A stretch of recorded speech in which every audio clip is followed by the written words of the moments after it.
جنت میں سب سے آخر میں داخل ہونے والے آدمی کا حال۔ حضرت عبداللہ ابن مسعود رضی اللہ تعالیٰ عنہ سے روایت ہے، حضور نبی کریم صلی اللہ علیہ وسلم نے ارشاد فرمایا، جنت میں سب سے آخر میں داخل ہونے والے شخص کا حال یہ ہوگا کہ وہ گرتا پڑتا چل رہا ہوگا اور جہنم کی آگ اسے جھلسا رہی ہوگی۔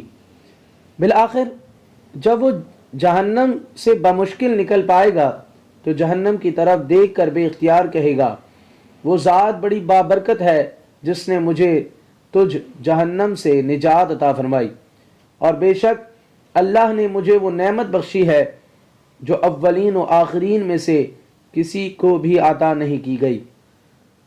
پھر اس کے سامنے ایک درخت ظاہر ہوگا اور وہ عرض کرے گا، اے رب کریم، آپ مجھے اس درخت کے قریب کر دیجئے تاکہ میں اس کے سائے میں بیٹھوں اور اس کے پانی سے پیاس بجھاؤں۔ اس پر اللہ تعالیٰ فرمائے گا، اے آدمی، اگر میں تیری مراد پوری کر دوں تو کچھ اور مانگے گا؟ وہ شخص کہے گا، نہیں پروردگار، اور مزید سوال نہ کرنے کا وہ پختہ وعدہ کرے گا۔ چنانچہ اللہ تبارک و تعالیٰ اس کی معذرت کو قبول فرمائے گا، کیونکہ وہ اس کی بے صبر طبیعت سے واقف ہے، اور اسے اس کے مطلوبہ درخت کے نیچے پہنچا دے گا۔ وہ شخص اس کے قریب جا کر اس کے سائے میں بیٹھے گا اور وہاں موجود پانی پیے گا۔ پھر اس کے سامنے دوسرا درخت لایا جائے گا جو پہلے درخت سے اور اچھا ہوگا، تو پھر وہ شخص اللہ تعالیٰ سے اس کے قریب جانے کی درخواست کرے گا۔ اللہ تعالیٰ فرمائے گا، اے آدمی، کیا تو نے کچھ اور سوال نہ کرنے کا عہد نہیں کیا تھا؟ اگر میں تیری مراد پوری کر دوں تو پھر تو کچھ اور سوال کرے گا؟ چنانچہ پھر وہ شخص سوال نہ کرنے کا وعدہ کرے گا، اور اللہ تعالیٰ اس کی بے صبری کو جانتے ہوئے چشم پوشی فرما کر اسے اس درخت کے قریب پہنچا دے گا، اور وہ اس کے سائے اور پانی سے فائدہ اٹھائے گا۔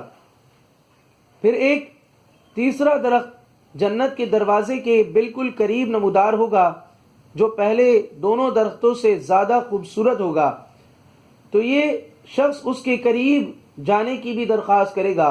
بالآخر جب اسے اس درخت کے قریب پہنچا دیا جائے گا تو اسے وہاں اہل جنت کی آوازیں سنائی دیں گی، تو وہ درخواست کرے گا، اے رب کریم، اب بس مجھے جنت میں داخل فرما دیجئے۔ اب اللہ تبارک و تعالی اس شخص سے مخاطب ہو کر فرمائے گا کہ آخر تیرا سوال کرنا کب ختم ہوگا؟ کیا تو اس بات پر راضی نہیں کہ میں تجھے دنیا کی دگنی جنت عطا کر دوں؟ تو وہ شخص حیرت زدہ ہو کر کہے گا، اے رب کریم، آپ رب العالمین ہو کر مجھ سے مذاق کرتے ہیں۔